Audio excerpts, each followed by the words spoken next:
Yo, welcome back. Good morning from Washington. It's freaking cold out here right now. I mean, it feels cold. I ain't got a heater running and the garage is wide open. The reason why I haven't been making any content, just like on the last video I was saying, is just waiting for the shop extension. In fact, let's look at that right now. So I'm gonna turn the camera around real quick. There you go. So that's going to be pulled out to about 14 feet, maybe to about the front end of this car. So it's not much room, but it's better than what I'm working with. And the reason why I'm doing this, because I don't want to rent a shop anymore. I've been doing this for over 20 years. I just want to be close to the family. The family wants to be near me when I'm working, so it works out. It ain't cheap. I ain't happy with it, but the price of trying to be closer to the family. So yeah, today we were going to be finishing up on this ZC hood. The customer had picked up his car yesterday. Until the shop gets all done, then he will be back. So yeah, that's all we're going to be doing today, just finishing up that hood. Just trying to do an explanation to you guys of what's going on around here. Until that shop gets all extended and built, that's when I will start making more consistent videos. I don't really have that big of a space. I got way too much tools and equipment I accumulated over all these years. And just adding that extra 10 to 14 feet out the garage out that way, it's gonna be a world of a difference. I still can't fit all my tools in here, but it's better than nothing, So, oh yeah, check this out. Just check this out right here. Got this new hat right here for my brother, the older brother. He does fishing and all that. The camera that has a digital stabilization in there, so it doesn't look like crap. And just mount it up on there. It's pretty cool. Give it a shot. I think I'll have more use of using this outdoor if I, went camping or fishing. But I'm gonna try using the garage. So that pretty much wraps it up. I'm gonna be talking and just doing boring stuff. Just trying to keep the content flowing. So yeah, thanks for staying tuned. I appreciate it. So I'm gonna throw this hat on and let's get to work. Let's see. All right, let's do this. So this hood has already been down to bare metal so many times. It was a jacked up hood. It wasn't worth reworking or even fixing. It's just too much work. If you would count all of the hours that I put on this, it definitely would have been better just to buy a better condition hood or even a carbon fiber hood brand new. So got the filler on. This is probably like the third time that I skimmed it. I'm probably gonna try just to do maybe just one or two more times and then prime it. We are not going any further than that. It just ain't worth my time.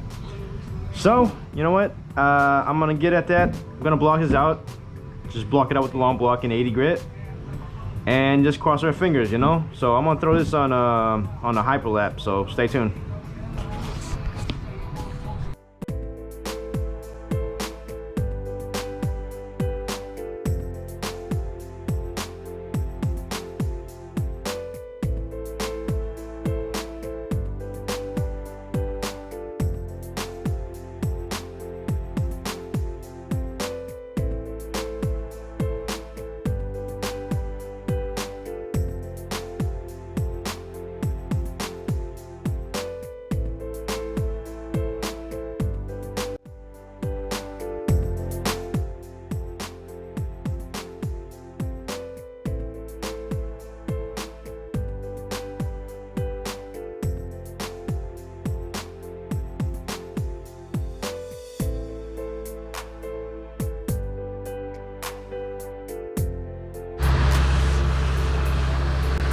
Feel like a little wavy. It feels better. Like using this kitchen towel. It has a little friction so you can feel it where the deformation of the panels are. High spots, low spots, waves, and anything. I think I'm just gonna tap down a little bit on these ones right here and call it a day because I am not spending more time on this.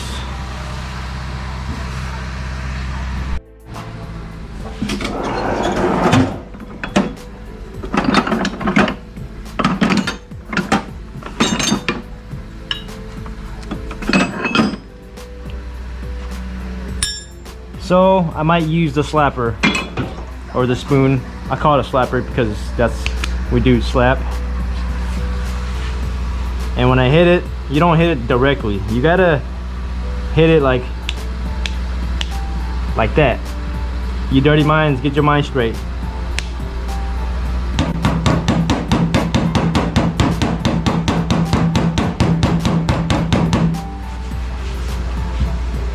A little bit goes a long way.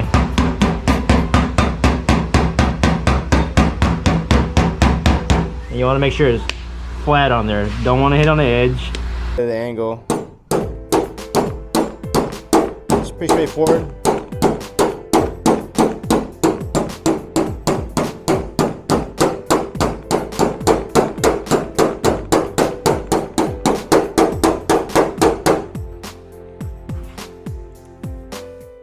It's just technique.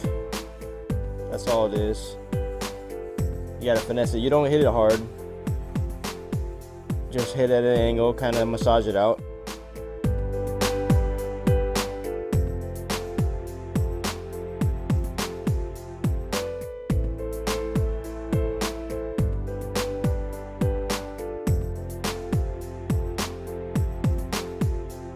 Now that that's all dried, we're gonna break out the power sander. Usually, always block by hand. People who got experience, they can use power tools and finesse it and look good, and then we finish it off with the final blocking by hand, just to make sure it ain't overcut or anything. So I'm gonna get at this. I'm gonna actually slap it onto time lapse and just go straight for it because I don't really have time to stop and go and record right now. So I got this old air file is what they call it. It's exactly what it is, a big old long air file.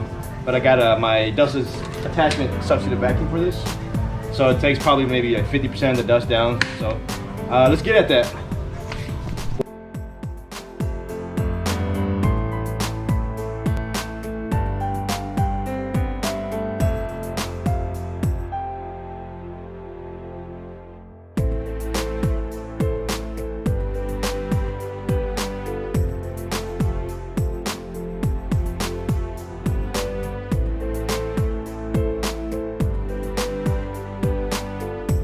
Now that that's all knocked down and sanded, I think we got it really good this time. I know I said it hella times, but I really think we got it this time. And I mean, it doesn't help that we actually add a body filler, so kind of forced to. So thank God it actually worked out. So I'm gonna turn the camera around, check this out. Yeah, so it's a lot better. I used the air file, then I blocked it by hand with the regular block. Feels really good. In fact, I might have the customer come over here and give it a look before I actually get it ready in primer. Or maybe I should get in primer and just have them. I'm pretty confident in it. So when you got anything like this, the bare metal, even though you already took it to bare metal and you don't see no surface rust, nothing visible, just go ahead before you primer and hit all this whole area with some high grit, maybe 320 or even Scotch-Brite on a sander, just to get anything that we don't see visible to the naked eye, because surface rust could be really small. And the last thing we want to do is primer over it and seal that rust in, so it just starts forming beneath the primer. So yeah, let's get at that. So it's about time. We actually ready for primer. I already went ahead and took care of all the bare metal. Just prepped it, got rid of everything. It might have been rust or any kind of imperfection. Scuffed it with the red Scotch-Brite. And then I noticed some pinholes into the body filler right here. There's probably over like maybe 100 little tiny micro pinholes. Of course, some people would try to cover it up with primer, but that almost doesn't always work. And then to do it right, get some polyester filler and just skim right through it. And you got to put a pressure in there so it actually sinks into the hole and flows in there. But it looks good now. So let's get ready for primer. Stay tuned.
All right, we are finally done for today. Time to go spend time with the family. Sunday, it's cold and it's raining in Washington. I mean, ain't no surprise, right? But yeah, the hood's all done and primed. I'm actually gonna give the customer a call just to have him just come over here and look. Give it a quick look over, make sure everything's okay with him. The history on this hood, we worked on it like 6-7 years ago. It almost looked like someone was tap dancing on the hood and it stretched the crap out of the metal. You know, and it's hard to fix stretched metal. You gotta shrink it to do it right. And it's really hard to shrink it when you got the back skeleton in the way, because you can't really get a dolly back there, you can't get a planisher, you can't do nothing really. So we had to shrink it from up top, pull it out, heat it up, let it shrink down, and that creates waves and all that. But I'm happy with it, and Lil Sita, you better be happy with it too, because this is all way too much extra work. So this is going to be the last video until the shop probably gets built, and please bear with me. I'm not really good at talking on that camera and all that. I'm getting used to it. I'm trying my best, trying to get comfortable. So when the shop gets done, I promise we will make more videos and content, more projects, actual big projects. So stay tuned and thanks for watching.